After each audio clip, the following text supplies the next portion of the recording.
Okay, let's try to film this out here in a beautiful jungle, but the jungle can also be very loud. So let's start and see where it goes. I got put on birth control pills probably around the early 2000s back in Switzerland, where I grew up. Mostly because of my skin. I never really had super bad skin, but you know, teenager skin with breakouts and stuff. I remember because they said, oh, sooner or later you need birth control pill anyways, just take that so your skin is gonna get better. That's what you did back then. I felt amazing on birth control pills. Never had any problems with it. My skin got much better, regular periods, only 3 to 4 days and low flow, no pains. Very rarely I felt something, but barely. No bad side effects that I knew of. I really felt and did amazingly on it. So why did I stop? I really don't remember when exactly I stopped it, but I remember I thought about stopping it already 2 years before I really stopped taking birth control pills. But why? I heard and read how bad the pill was. Unnatural, it can lead to various cancers, and it's just not good for your body, and. And then I became asexual anyways, so another reason to get off the pill. I mean, I don't need it anymore, right? So I guess I was on it for about 15 years. I'm guessing I got off between 2016 and 2018. It started raining. No way I can continue like this. Too loud. Even in the house because all the windows are open. And let's try to continue. The rain almost stopped. So I think it took 70 days until I started bleeding again. I knew it would take my body a while to get used to it without birth control pills. So a normal cycle is anywhere between 21 and 35 days. After my 70 days cycle, I got a 35, a 34 and a 44 days cycle. I didn't mind at all. I mean, longer cycles means less cycles throughout the year. But then I lost my period for 502 days. So 1 year and almost 5 months, no period. Again, I wouldn't have mind at all. Yeah, no period, great, right? But that's not normal and that's not healthy. So I wasn't happy about it. So yeah, there was seriously something wrong. But no, it wasn't menopause yet. I wasn't even 40 years old then yet. Yes, of course, I know. There are women, they get menopause super early, like way too early. But I got tested for that and it was not early on menopause. Anyways, we figured out that I had a pituitary gland tumor in my head. And later on, we figured out there were actually two. Here is the video about the treatment for my second pituitary tumor in Istanbul, Turkey, and that's actually also how that Nomad Life started, where it started. So back in April 2024 in Istanbul, Turkey, I got my second pituitary gland tumor removed with Gamma Knife treatment.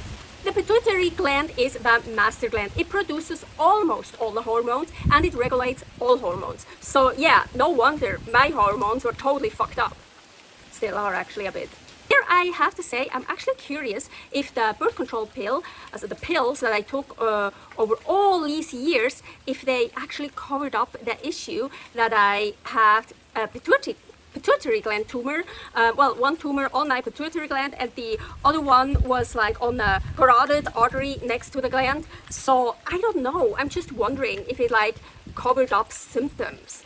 Well, we will never know, and we will never know since when I got those tumors, when they really appeared, or if I was born with them, or yeah, there's no way of knowing that. Well, I'm a strong believer that everything happens for a good reason. So I'm not mad about it that I didn't get off the birth control pills earlier. It is what it is. Well, I think about 6 months after my first pituitary gland surgery that I had through the nose, I think after 6 months, my period came back. And then I had cycles between 30 and 72 days. Very irregular and too long. Again, I wouldn't mind long cycles because that means less cycles in a year. But yeah, that is not in the normal range anymore. So that is not healthy, that's not normal, that's not good.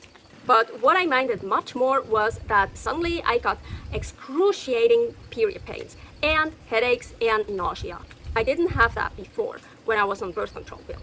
Stopping eating all carbs and being very strict carnivore helped that I didn't need 6 Tylenols or 6 ibuprofen a day anymore because of excruciating period pains. So it helped with that, but I still had a lot of pain, but at least I didn't need any meds anymore, or very, very rarely. But yeah, here I have to say, I think I have a high pain tolerance, so I was still in pain. So it helped, but it wasn't enough getting off the carbs and being strict carnivore. Well, I've been having hormonal problems for about 10 years now. My first pituitary gland surgery, as I mentioned, was through my nose, and it fucked me up so much. The neurosurgeon told me I still have a pituitary gland left, but less than half of it. So not very much, and that's not enough to produce all the hormones I need. So it's not strong enough anymore. Maybe it never was, I don't know. So for a while now, I've been taking T3 to get my low thyroid levels up, and DHEA to get my DHEA and testosterone up. My testosterone was so low, I think they couldn't even measure it anymore. And low testosterone means you don't have any energy, and I got so depressed that I didn't want to live anymore. So the T3 medication and the DHEA, they already helped a lot, but not enough, not enough at all. It was still very bad. So my hormones were still so fucked up. So finally, we talked to a gynecologist in Chiang Mai, Thailand, at the Bangkok hospital in Chiang Mai. Here is the video back at the hospital. The gynecologist suggested what Paul told me already for a long time. I should go back on birth control pill. But every time Paul told me that, I was like, no, do you know how long it took me to get off those bad pills? And I don't want those unnatural pills in me. And I read this and that and heard that, and it's so bad for you and all that. But then at the hospital, we all decided it's the best solution to get my hormones up. And nowadays, in 2025, the birth control pills, I'm sure, are much better than back in the early 2000s, like 20 years ago, more than 20 years ago. So I got natural bio-identical ones here. Those are the ones I'm taking now. So next, Stellis. Apparently, those are the first and so far the only ones that have E4, estetrol, a native estrogen that is synthesized from plants. Other pills are bioidentical as well, but none others are natural. So these are the only ones so far. Today is September something 2025. So far, Nextstellis only gets sold in the US, Canada, Australia, and Thailand. Holy fucking shit.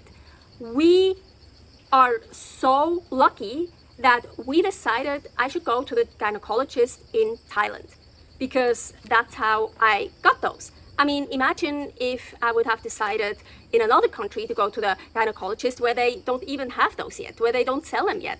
Then they would have given me something else that's bio-identical but not natural. And I probably would have, okay, it's the best there is. Okay, let's try that. Or how fucking lucky am I?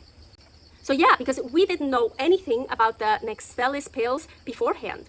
So they also were going to make them accessible in Europe, Japan, South Korea, Hong Kong, Taiwan, Vietnam, the Philippines, Russia, Brazil, the Middle East, North Africa, and Southern Africa. So they're working on to make them available in many more countries.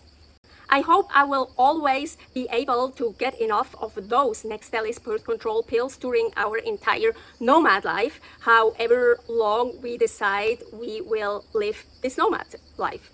So the visit to the gynecologist cost 800 Thai baht, $23.79. 1 month for the bio-identical natural birth control pills cost 991 Thai baht, $29.70. I was so excited to get back on birth control pills again. Since I started taking T3 and DHEA, my skin got worse again. It got impurities and stuff. I never really had super bad skin, but that's maybe also why I'm vain about it, because I usually have really good skin, and then when it gets not really bad but just a little bit bad, for me it's like really bad. So the doctor gave me 7 progesterone pills that I took each night to induce my period. I had the feeling the progesterone pills made me slightly nauseous, but only a little bit. But then also, I keep getting nauseous on and off with pills, without pills, with food, without food, like very randomly, so who knows, right? Maybe it was a coincidence, maybe the progesterone really made me a little bit more nauseous, I don't know. So the progesterone is supposed to induce the period, and it did.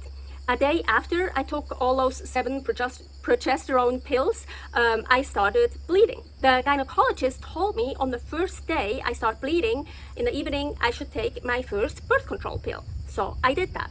That was on April 5th, 2025. Holy shit, so it was expected that my bleeding would be completely off and out of control. So I bled for only 2 days. Then 9 days later, I spotted for 5 days. Then 2 days, nothing. Then I was bleeding for 5 days. Actually, no, 5 nights. Yeah, that was kind of weird. For those 5 nights, I was only bleeding during the night, but not during the day. And I actually thought that was kind of cool. Why couldn't it be always like that? You only bleed during the night, but not during the day. And also, I was barely bleeding. So I only used 1 small tampon each night. And yes, I did feel it, but I wouldn't, like cramps a little bit, but I wouldn't consider that as pain. So just a little bit. So that was actually pretty cool. That would be like the perfect periods, just bleeding during the night, yeah, maybe just 3 or 4 days, 4 nights, and just very, very little and no pain at all. So these birth control pills only have 4 placebo pills instead of 7. So during the 4 days of placebo pills, well, I never take them because I think it's fucking stupid to take a pill for nothing. So during those 4 days, you are supposed to bleed. But I didn't. I was only spotting. So that was after I took the first month of birth control pills, and then those 4 placebo pills that I threw away, I was only spotting, not bleeding. But all that fucked up bleeding and spotting and all that didn't bother me at all, and it was expected. It would get better by each month, I'm sure. But what bothered me was I was so fucking nauseous for about 2 weeks. I don't know exactly, maybe also just 10 days, but it felt so long and like almost constantly nauseous. Always in the morning, it was the worst. And that was also, the gynecologist said that, yeah, that's common with those pills, morning sickness, to get used to it and it should go away. But it wasn't just morning sickness. I was basically nauseous 24/7. All the time, and like really nauseous. It was so bad. It was so bad I didn't know if I could do that another month. It wasn't just like nausea. I also felt so sick. I felt like throwing up. I never did, but I felt like throwing up so often, and it was just really bad.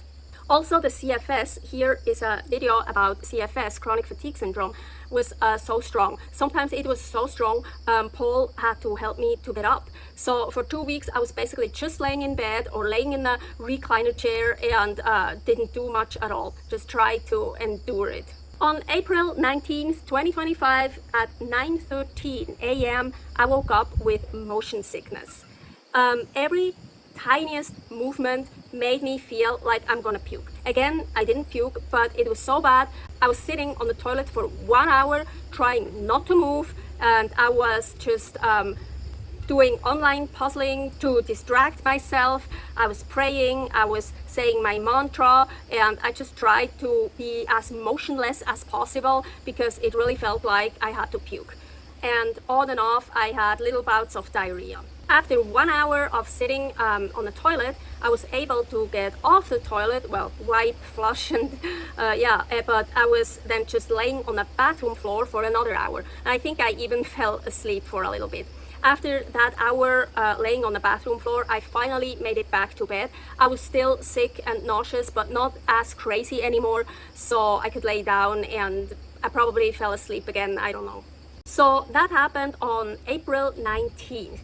And I know that attack because exactly a month earlier, on March 19th, I had the same attack. But that one, I was sitting on the toilet for 1.5 hours, and I felt so motion sick for 3 hours. So after 1.5 hours, I was able to go back to bed, but the whole incident had lasted 3 hours. So the motion sickness attack in March was worse than the one in April. But still, they're just so bad. The last week of that first month of birth control pills trial, I felt amazing. Well, yes, I always have problems with dizziness, not much energy and other issues or whatever, but compared to before, I felt amazing. I felt great. On May 1st, 2025, we saw the gynecologist again, and we all decided to give it another try, to try a second month, because I really need to do something with my hormones, and what else can I do? So I really wanted it to work. I wasn't giving up, even though those 2 weeks or however long it was with the sickness, the nausea were so bad. I was like, okay, let's do another month. It can't get worse. May 3rd, 2025 at 9 p.m. I took the first pill from the second package, month 2. And yes, the next morning after I woke up, I had morning sickness again, but only for about an hour or so. Then I started to feel pretty good again. In the second week of month 2, birth control pills, I unfortunately got that motion sickness attack again. And my CFS got crazy active again as well. So for some days I could barely do anything. And I started spotting in the second week, so way too early. So towards the end of the month, unfortunately, my CFS was crazy strong, was crazy active. But luckily, when we were moving from Mae Rim, Thailand to Penang, Malaysia, that was on my second day of my period, I felt really good and no CFS at all. I had moving days where I felt horrible. So I never thought I would ever say that, but I hope I'm on my period every time when we move, because I felt so great. But actually that then later on changed again. So all in all, I did much better on my second month of taking the Nexstellis, but I only bled for 2 days. Again, I wouldn't mind just bleeding 2 days, but I don't think it's very normal, so yeah, it's probably not that good. And I also barely bled. I wouldn't even have bled one regular tampon full each day. I did feel some cramps, but not too badly, so not like really bad pains, and only on my first day of my period at night. I started month 3 with Nexstellis in Malaysia, and I felt great. I had much more energy, but again, only 2 days of bleeding is probably not normal. So during that third month, on day 15 into my cycle, I suddenly lost motivation, energy, and felt a bit down. Not depressed, I know what depression is, and that's a huge difference, but like a bit down. I just didn't feel like doing anything. Also, I got more nausea and diarrhea. On day 16, I started spotting. So again, way too early. Yeah, shit, I really thought by the third month, everything should be regulated now, because the gynecologist said, yeah, it takes about 2 to 3 months to get adjusted. But apparently not for me. But month 4 seemed pretty good. I think my body got adjusted to it. I still was bleeding only for 2 days, and again barely bleeding, and then very light spotting for 2 days. Well, I like that as long as it's considered normal. Month 5, I felt really tired and unmotivated during my period. I bled even less than before. I think all the blood of the entire period wouldn't have filled one small tampon. Really, I barely bled, but I had many days of spotting. Month 6, I was really tired and unmotivated before I started spotting. And yeah, I was only spotting. I did feel it a little bit sometimes, like cramps a little bit, or like more like, yeah, just feel it, but no pain at all. And I never had real bleeding, never. It was really just spotting. So I didn't need any tampons. I didn't use anything. So does that even count as a period? Yeah, unfortunately, I still have health issues, but taking birth control pills, taking the Nexstellis already helps a lot. So I definitely want to keep taking them. Stay happy, stay healthy, stay fertile.